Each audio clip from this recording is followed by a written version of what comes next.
Hi అండి. Last time నేనొక video చేశాను కదా! కంప్యూటర్ ఎంబ్రాయిడింగ్ దానికి థ్రెడ్ చేంజ్ చేయడానికి పెయింట్ చేసింది.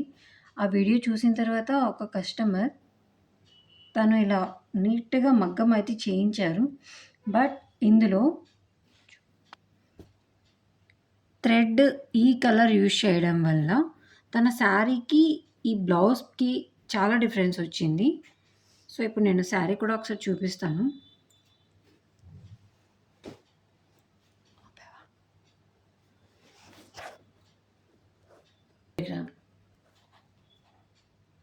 శారీ చూడండి.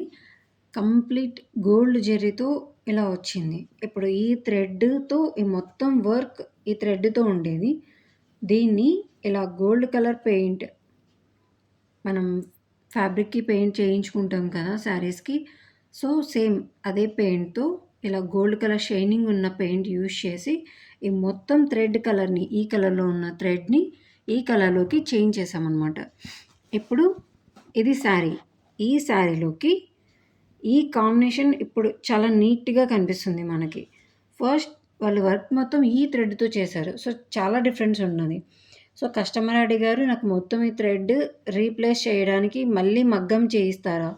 మళ్ళీ మగ్గం చేశామనుకోండి మనము, ఇది మొత్తం వర్క్‌ని ఓపెన్ చేసి మళ్ళీ స్టిచ్చింగ్ చేసేవరకి ఫ్యాబ్రిక్ పాడవుతుంది. ప్లస్ ఇది డబల్ టైమ్ అంటే ఇంకొకసారి సేమ్ పేమెంట్ మనం తీసుకోవాల్సొస్తది. మినిమమ్ 1500-2000. సో, నేను కస్టమర్‌కి నా వీడియో చూసిన తర్వాత తను అడిగారు. సో, ఇది సెట్ అవుద్దా అనేసి. సో, నేను కొంచెం చేసి తనకు చూయించాను. తను యాక్సెప్ట్ చేసిన తర్వాత ఇప్పుడు నేను మొత్తం బ్లౌజ్‌ని ఇలా ఫినిష్ చేసేసాననమాట. ఇప్పుడు మనకు ఈ ఈ బ్లౌజు శారీకి కాంబినేషన్‌లోకి కరెక్ట్‌గా సెట్ అయిపోయింది.